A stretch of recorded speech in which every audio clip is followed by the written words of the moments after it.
Olá! Agora nós iremos apresentar a atividade da matéria de biomateriais com o tema de nanotecnologia.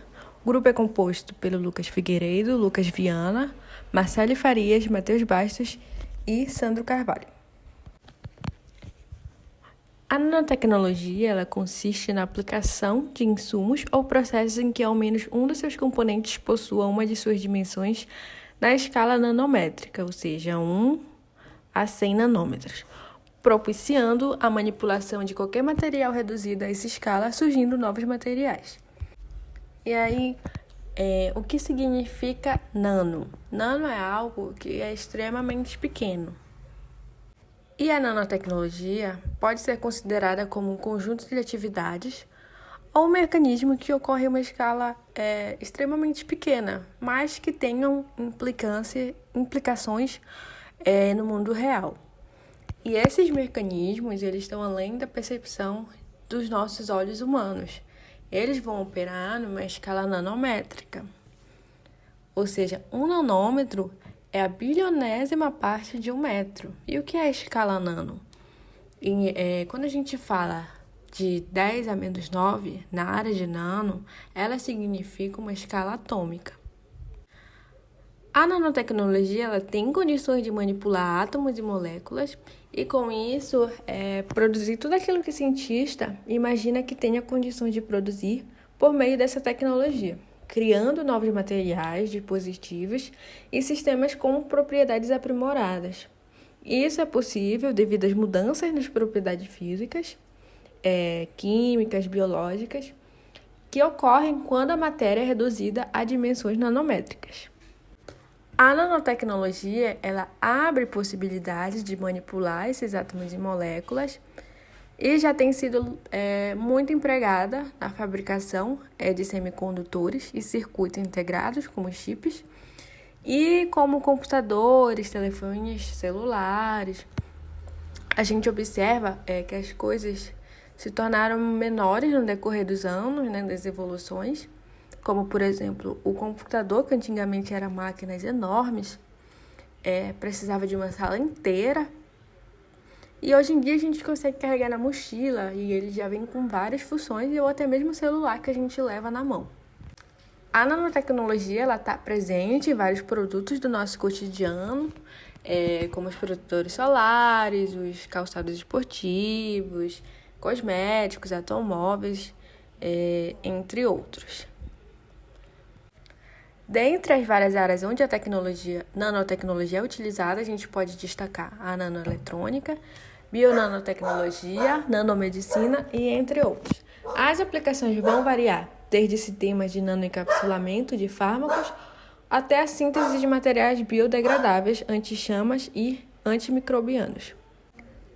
Considerando hoje a existência de um grande número de setores que estão no mercado e que se utilizam da escala nanométrica, a gente pode chamar como uma revolução tecnológica da ciência, abrindo uma grande possibilidade de novos desafios que essas nanotecnologias estão gerando. É uma área que está em constante evolução e com um enorme potencial para transformar várias dinâmicas e campos de pesquisa. E os avanços têm potencial de melhorar a eficiência, a sustentabilidade e a qualidade de vida em muitos aspectos. Aqui a gente tem uma escala de medida para a gente entender melhor o que é nanotecnologia e ter um pouco mais de noção da escala. Ela é dividida em macro, micro e nanoescala. Na macro, engloba tudo aquilo que a gente consegue ver a olho nu, desde coisas grandes a menores, como exemplo a gente tem aqui uma criança, e um inseto, a formiga, que por mais que seja pequena, nós conseguimos enxergar a olho nu. E também a gente tem, na microescala, a gente vai precisar de ajuda de um microscópio óptico, ela vai abranger a área de micrômetros, que a gente tem as bactérias, fio de cabelo e células sanguíneas. A nanoescala já vai ser menor ainda. Ela vai contar com a ajuda de microscópio eletrônico para a gente conseguir enxergar.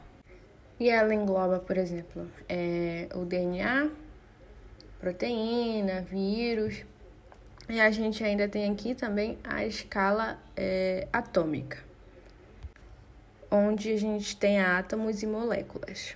Para que nós possamos entender de maneira eficiente as aplicações das nanotecnologias, nós precisamos entender quais as características desse material, que basicamente vão ser essenciais para as suas aplicações, como esses átomos eles interagem com outros materiais e por que se tem uma resistência muito grande em um material que é considerado em uma escala tão pequena. Porque temos esse desenvolvimento desses materiais que tem associação com muitas áreas, tanto na áreas da saúde, como na área ambiental, desenvolvimento de novas tecnologias como energias renováveis. Então, nós precisamos entender as características desses materiais, que está ligado diretamente, essas aplicações deles estão ligadas diretamente ao arranjo desses átomos. Por isso, ele é um material tão forte, porque esses átomos eles estão organizados de uma forma que tem uma superfície aumentada, e isso torna os materiais nanométricos extremamente fortes, a organização desses átomos. Com base nessas características, nós podemos definir que se tem diversas propriedades, como por exemplo, propriedades ópticas, magnéticas, elétricas. Então, são um leque de parâmetros que se tem nesses materiais que se torna um material muito utilizável em qualquer uma das indústrias hoje presentes. Porém, como nós temos todas essas aplicações de nanotecnologia, também nós temos que entender por que isso acontece. Basicamente, foi levantado 3 pontos principais, que seriam as suas propriedades alteradas. A partir do momento que se tem alteração das propriedades de qualquer material, muda totalmente a forma como esse material vai resistir, como ele vai responder a algum tipo de esforço mecânico. Então, a partir do momento que tu ajusta a propriedade, ajusta o tamanho da partícula, tu pode criar uma partícula de interesse que tem um ponto de fusão extremamente interessante e uma condutividade elétrica, permeabilidade magnética e até reatividade química que pode mudar completamente a função da partícula. Então, como exemplo disso, nós podemos ter, por exemplo, o exemplo do ouro. O ouro, quando ele está em nanopartícula, ele é transformado em nanopartícula, ele responde diferente em todos os seus aspectos. Ele interage diferente com a luz, ele também se tem propriedades diferentes, por isso se tem uma aplicação muito grande, por conta da interação do ouro com outras partículas, ele estando em escala quântica, que seria a escala das nanopartículas, reinventando completamente a sua função. Por isso se tem diversas aplicações dessas áreas, por conta desse ajuste de propriedade. Ou seja, vai ser quando se altera o tamanho da partícula e pode-se criar um material extremamente interessante para aquele objetivo. Então, para concluir, temos que isso tudo, essas propriedades, essas características só são obtidas basicamente por conta dos rearranjos dos átomos. Quando se tem essa redução e tu vai apresentar essas propriedades diferentes, essas alterações nessas propriedades que vão ser da tua propriedade de interesse, isso tudo deve-se como esses átomos vão estar organizados. Eles vão dar essas características peculiares a esse novo material. Olá, meu nome é Matheus e eu vou falar principalmente dos métodos que a gente usa para fazer nanopartículas. Existem 2 grandes áreas que dividem essas metodologias. Uma é chamada top-down e outra bottom-up. A top-down reduz o tamanho das partículas a nanoescala e a bottom-up faz uma montagem a partir desses átomos e moléculas. A litografia, como a gente pode ver, consiste basicamente em todas as técnicas do método top-down, que a maioria delas é relacionada à litografia. Mas o que seria a litografia? É uma série de técnicas que elas têm por princípio transferir a imagem de uma máscara para um receptor. Essa máscara é como se fosse um molde. E o processo litográfico típico consiste em 3 etapas. A gente reveste um substrato com uma camada de polímero sensível, expõe ele à luz, elétrons ou feixes de íons, e a gente vai usar um produto químico chamado revelador, que ele vai revelar essa imagem. E ela pode ser positiva ou negativa, dependendo do substrato usado. E as técnicas litográficas, elas podem ser amplamente divididas em 2 grupos. Os que utilizam uma máscara física, ou seja, um molde físico, e outras que que seria software, ou seja, esse feixe de varredura ele ia ser controlado por computador. E a principal diferença entre a litografia de máscara, ou seja, que usa essa máscara física, e a de varredura, que seria essa por computador, é a velocidade. Enquanto a litografia de máscara é uma técnica paralela e rápida, a de varredura ela é serial e lenta. Outra diferença importante é a resolução, que, em termos gerais, é maior nos métodos de digitalização. E o preço pago pela maior resolução é o uso de fontes de radiação mais energéticas, ou seja, vai precisar gastar com mais energia e os equipamentos serão, obviamente, mais caros. E aqui nós temos a fotolitografia. A fotolitografia usa basicamente a luz UV ou até o raio-x, que vai expor a camada de polímero sensível à radiação através de uma máscara. A resolução dela é tipicamente de 0,5 a 0,8 micrômetros, quando a luz UV, que vai de 360 nanômetros a 460 nanômetros, é usada. As resoluções mais altas não podem ser alcançadas porque há uma incapacidade de reduzir o espaço entre a máscara e o substrato plano abaixo de 1 micrômetro. Mesmo quando elaborados sistemas a vácuo ou extremo vácuo são usados para manter as 2 partes juntas, não é possível fazer esse aumento de resolução. Já a litografia por sonda de varredura usa pontas pequenas, têm cerca de 50 nanômetros, para criar imagens de superfícies com resoluções atômicas. E essa habilidade sugere várias oportunidades para o uso na geração de nanoestruturas e nanodispositivos.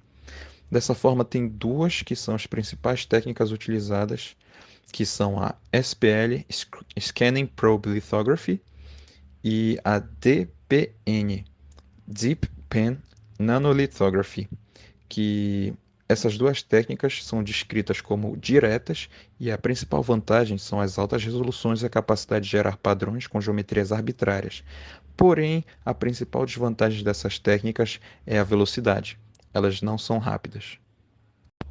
Já quanto à litografia suave, ela engloba várias técnicas que fabricam e usam um molde macio, preparado por vazamento de um precursor de polímero líquido contra um suporte rígido. Esses métodos foram desenvolvidos especificamente para fazer micro e nanoestruturas em escala, com equipamentos mais fáceis de operar em comparação com os usados na litografia convencional. Eles também são mais baratos e disponíveis também para laboratórios biológicos. Quanto à resolução, ela é determinada pelas interações de Van der Waals e fatores cinéticos, como o preenchimento dos capilares na superfície do molde, mas não pela difração óptica.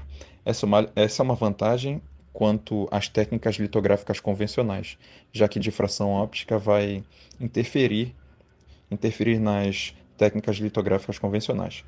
Esse molde ele é normalmente fabricado através de um método litográfico convencional, ou seja, um molde rígido. Vários polímeros podem ser usados para moldagem, mas o mais comum é o elastômero polidimetilsiloxano, também conhecido como PDMS. Ele não é tóxico e pode ser usado com segurança e com materiais biológicos, incluindo células vivas. Essa é uma vantagem em relação aos dispositivos que visam integrar nanoestruturas com sistemas biológicos. Aqui já nós temos a nanoimpressão e as nanosferas. Bom, o conceito de nanoimpressão é basicamente utilizar um molde rígido com nanoestruturas 3D para moldar outro material que vai assumir a sua estrutura 3D reversa. E nesse conceito de nanoimpressão está a litografia por uso de nanosferas. Bom, nesse uso de nanosferas, a gente vai ter um conjunto de nanosferas ordenadas em uma superfície que é usada como uma máscara. Elas são dispersadas em um líquido, ou seja, um coloide, e uma gota é colocada em uma superfície deixada para secar. Dependendo das propriedades da superfície, como a carga, e do meio usado, como coloide, no coloide, como a presença de eletrólitos, a nanosfera vai fazer um processo de automontagem em um padrão ordenado. Em algumas situações, um cristal coloidal é obtido, ou seja, cada nanopartícula é cercada por outras 6 nanosferas. Esse arranjo regular, que pode ser em 2D, pode ser usado para criar estruturas ordenadas em superfícies. No arranjo regular das nanosferas haverá um espaço vazio entre elas, que se repete regularmente em toda a superfície. Ou seja, basicamente seria como se essas estruturas estivessem se formando no interstício entre as nanosferas.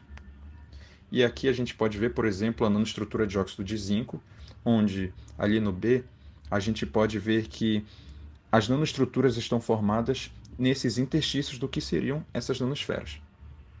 Bom, a litografia coloidal vai compartilhar o mesmo princípio da litografia de nanosferas, que vai usar um coloide como máscara para a fabricação de nanoestruturas em superfícies. Nesse método, as forças eletrostáticas são empregadas para obter os arranjos ordenados de nanosferas de curto alcance na superfície. A matriz pode ser usada para criar várias nanoestruturas diferentes, por meio de processos como corrosão, levantamento, etc.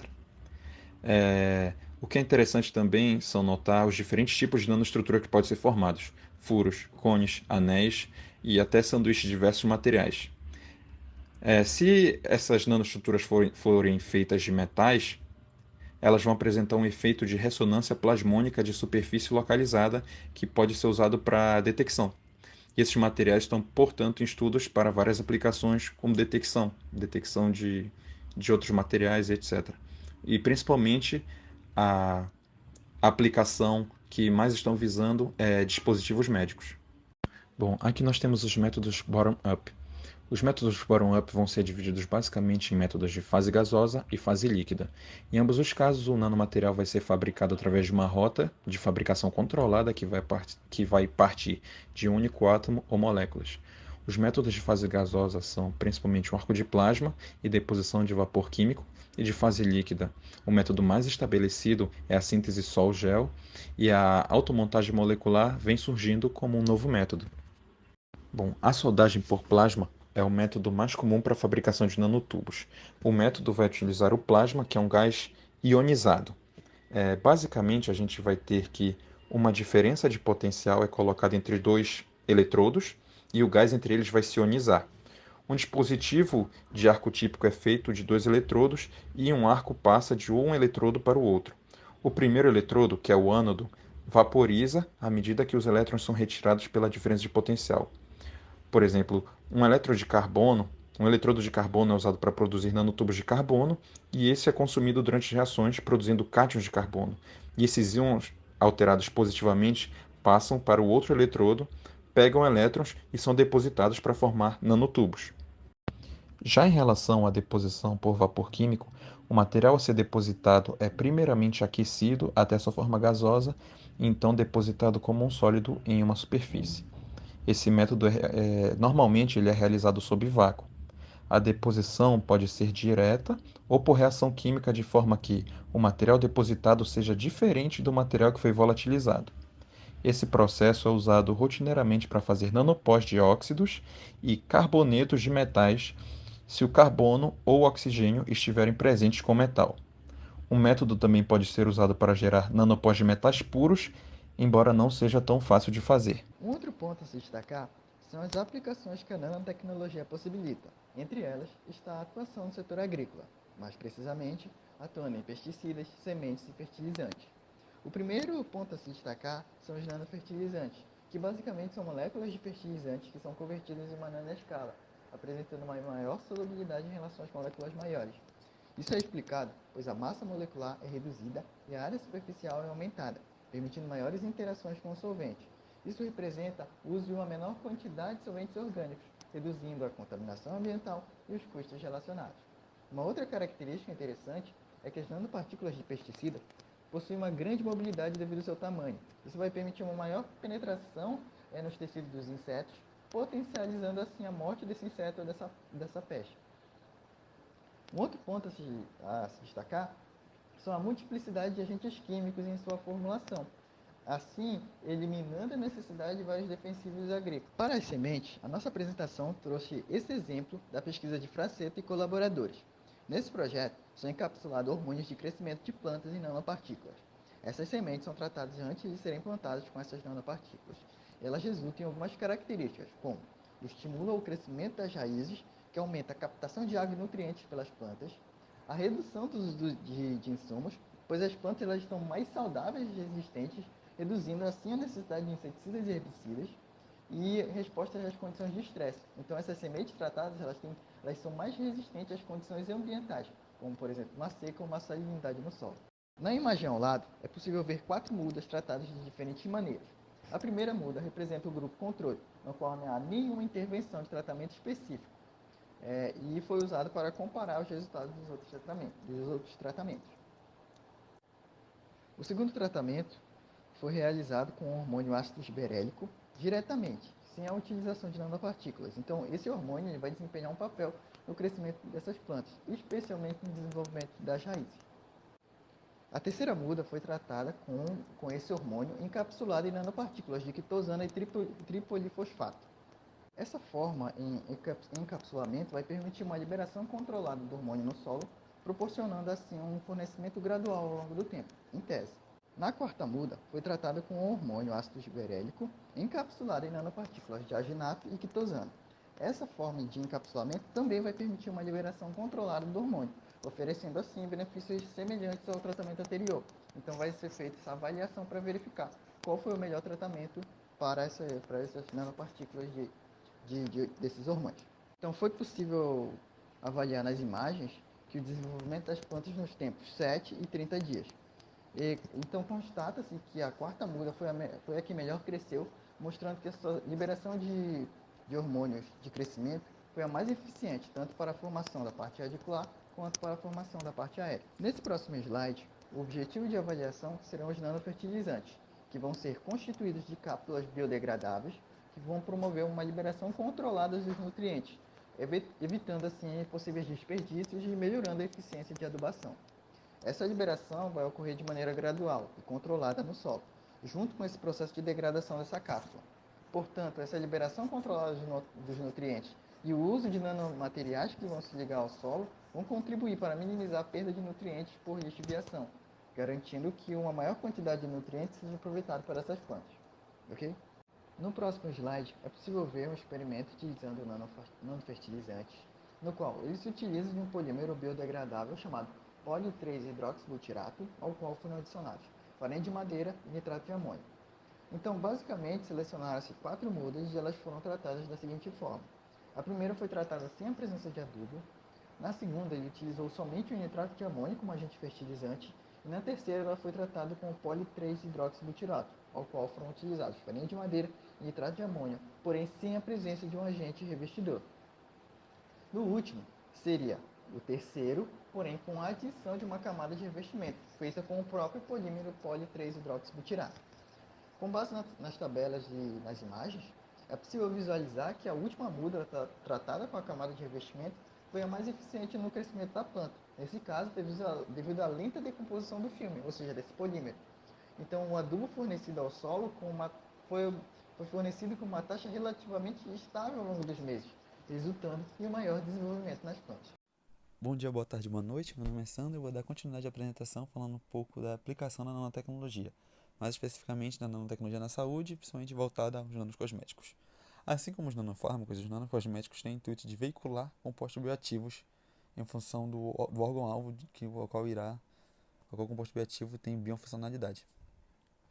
Com isso, essa nanotecnologia tem o intuito de, a partir de nanopartículas, levar o efeito máximo das substâncias, já que elas devem estar mais íntegras, ou seja, mais íntegras quimicamente quando comparadas às partículas convencionais, às micropartículas normalmente utilizadas.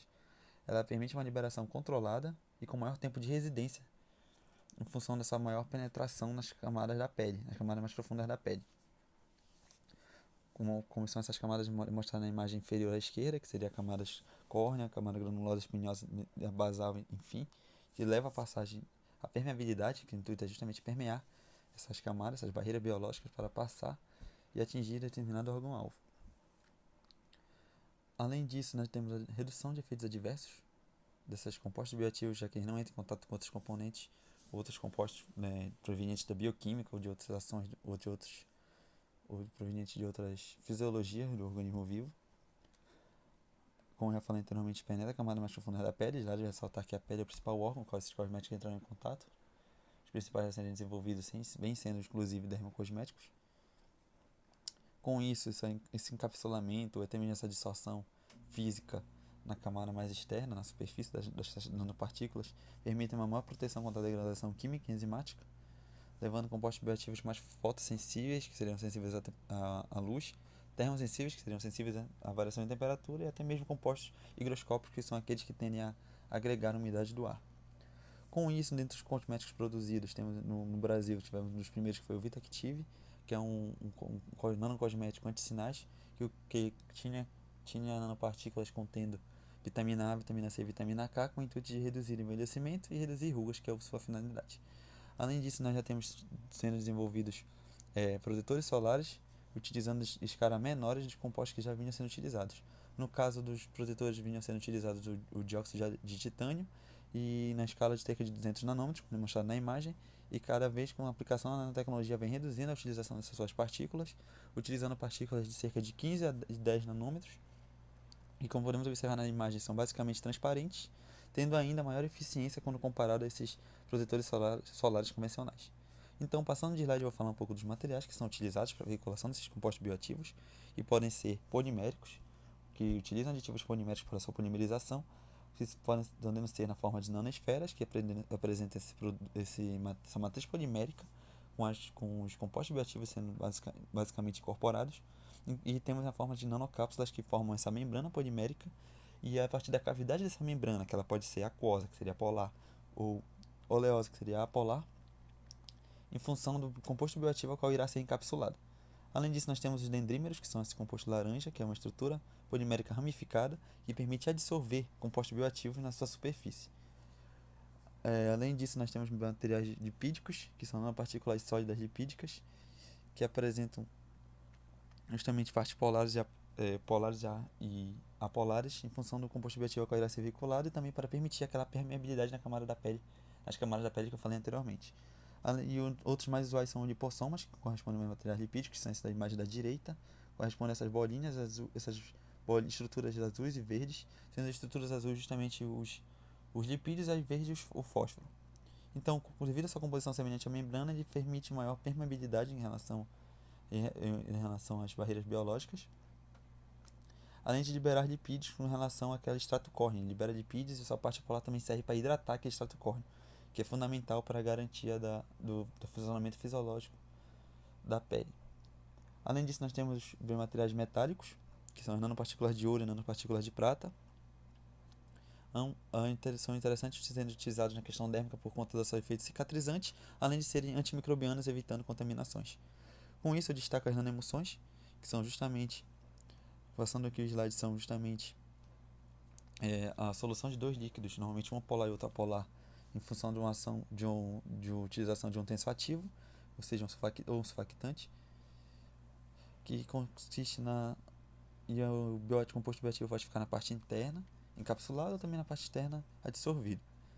De modo geral, a problemática das microemulsões é que elas se degradam, então as nanoemulsões têm como principal vantagem, ela não sofre sedimentação, não sofre coagulação, que é quando não ocorre o rompimento do filme em que está ao redor dessas partículas, então elas só se agregam entre si. E também tem a questão da coalescência, que é quando ocorre o rompimento desse filme, as moléculas se fundem, formando fases diferentes, e consequentemente essa emulsão perde sua funcionalidade, sendo extremamente mais vantajosa que as microemulsões. Além disso, devido a suas dimensões reduzidas, ela consegue penetrar mais na superfície da pele. Esteticamente, em função dessas escalas nanométricas menores, como eu mostrei inclusive no filtro, ela é transparente. Ela usa menos tensativo em função do seu tamanho, por isso leva a questão de menor perda de água, como eu falei, que é extremamente importante para a fisiologia humana.